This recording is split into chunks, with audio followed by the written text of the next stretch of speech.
এরা যে কাজটা করেছে অনেক প্রতিশ্রুতি 450 টাকায় স্বয়ং মুখ্যমন্ত্রী বিরোধী দলনেতা থাকাকালীন বলেছে যেদিন থেকে সরকার তৈরি হবে 450 টাকায় এলপিজি গ্যাস পাবে।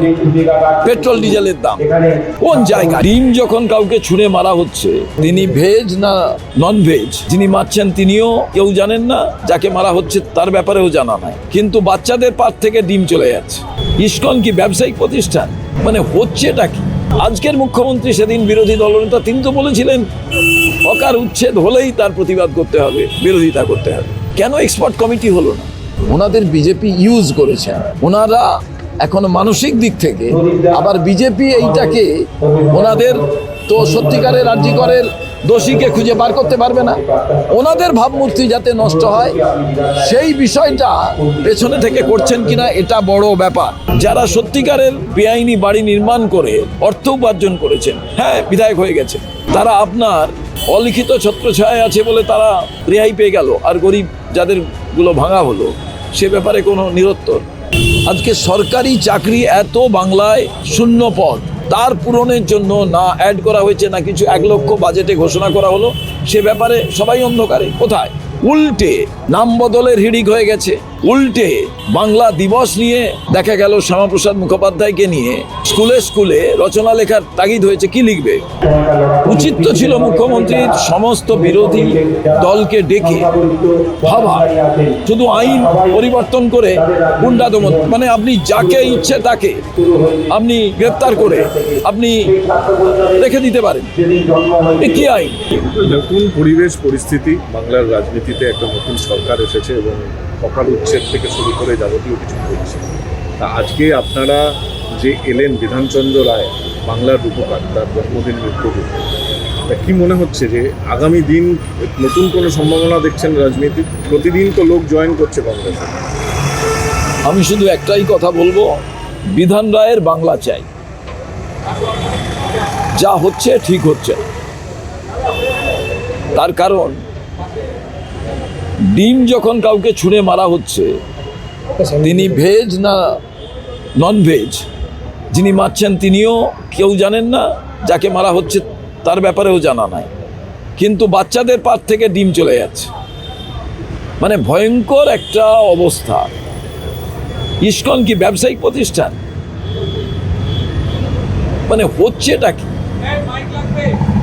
আমার দেশে কি আইন নেই গুন্ডা দমনের জন্য? আইন, আরে বিতর্ক হবে, আলোচনা হবে, পরিবেশ পরিস্থিতি সৃষ্টি হবে।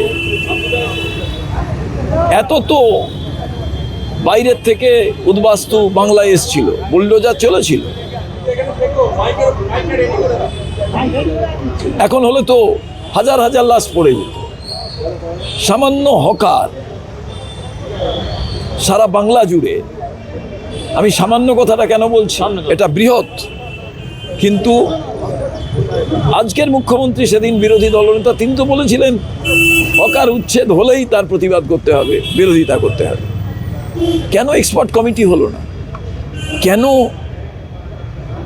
সে জায়গায় আলোচনার মাধ্যমে, পুনর্বাসনের মাধ্যমে তাহলেই হকার সেইভাবে বিষয়টাকে দেখা যেত।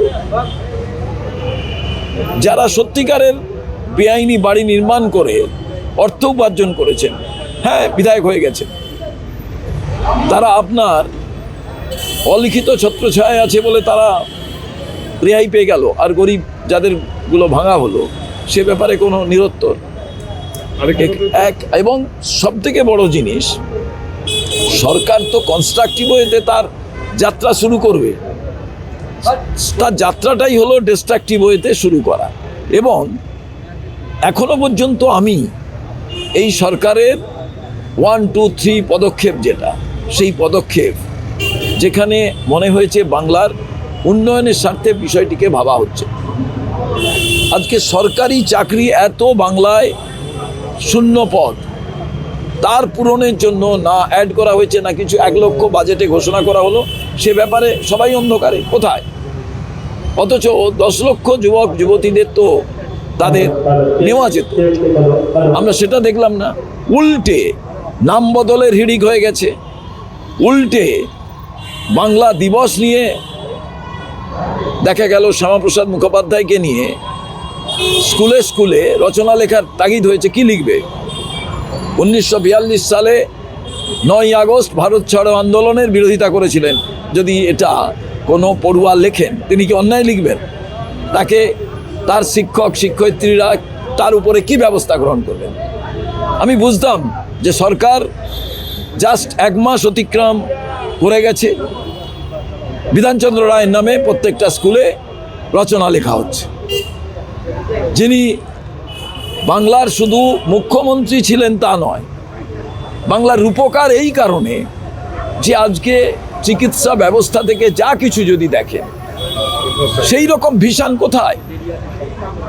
আজকে মাতামাতি করবেন কল্যাণী উপনগরী নিয়ে, মাতামাতি করবেন দুর্গাপুর নিয়ে, বিধানচন্দ্র রায়কে বাদ দেওয়া যাবে? শ্যামাপ্রসাদের স্ট্যাচু লাগিয়ে দিলেই কি ভালো কিছু হবে? তাই বিধানচন্দ্র রায়ের জন্মদিনে আমি শুধু একটাই কথা বলবো, এই মানুষটি একটি মিটিংয়ে গেছিলেন, সেই মিটিংয়ে তাড়াতাড়ি মিটিং শেষ হয়ে যায়। তিনি বললেন, সরকারি কর্মচারী আপনারা দুর্গাপুরে, আপনারা যে যার অফিসে ফিরে যান। কারণ মিটিং যদি বেশিক্ষণ চলতো তাহলে সবাই বাড়ি চলে যেতেন। মিটিং যেহেতু 3টের দিকে শেষ হয়ে গেছে, 5টা পর্যন্ত অফিস, আপনারা বাড়িতে যান। কাজের প্রতি যে আগ্রহর বিষয়, আজকে সবটাই আমি শুনেছিলাম এইটা হবে না, ওইটা হবে না। সব থেকে দুর্ভাগ্যের বিষয়, যারা বিজেপি করেন, সেই বিজেপি কর্মীরা অনেক আশা আকাঙ্ক্ষা নিয়ে তারা এই শ্যাডো বিরোধী দল দেখবেন বলে তারা কি ভেবেছিলেন? এইভাবে বিরোধী দলনেতা দেখবেন বলে কি তারা ভেবেছিলেন? তারা ভাবেননি। তারা তো নিরাশ হচ্ছেন, এটা তো বিজেপি দেখা উচিত। অন্নপূর্ণা ভান্ডার বিজেপি বলেছিল যে যারা লক্ষ্মীর ভান্ডার পান প্রত্যেকেই অন্নপূর্ণা ভান্ডার পাবেন, কিন্তু যে বাজেট রাখা হয়েছে তাতে দেখা যাচ্ছে 1 কোটির বেশি মহিলা এটা কোনোভাবে পাবেন না। 36,000 কোটি টাকা বাজেটে রাখা হয়েছে। আমরা সেদিনই প্রেস কনফারেন্স করে বলে দিয়েছিলাম, সুকৌশলে 1 কোটি যারা আমাদের মা বোনেরা পাবেন, বাকিরা পাবেন না। 1,40,00,000 বাদই চলে যাবে। তার কারণ এরা যে কাজটা করেছে, অনেক প্রতিশ্রুতি। 450 টাকায় স্বয়ং মুখ্যমন্ত্রী বিরোধী দলনেতা থাকাকালীন বলেছেন, যেদিন থেকে সরকার তৈরি হবে 450 টাকায় এলপিজি গ্যাস পাবে। পেট্রোল ডিজেলের দাম কোন জায়গায়? অতএব আমার মনে হয়েছে আজ বিধানচন্দ্র রায়ের জন্মদিন, শুধু তাকে শ্রদ্ধা জানাবার জন্য বলি যে আজ পর্যন্ত যে জিনিসটা দরকার সেটা হচ্ছে বাংলার উন্নয়ন, বাংলার ছেলেমেয়েদের ভবিষ্যৎ। এখান থেকে বাইরের রাজ্যে পড়তে চলে যাচ্ছে। উচিত তো ছিল মুখ্যমন্ত্রীর সমস্ত বিরোধী দলকে ডেকে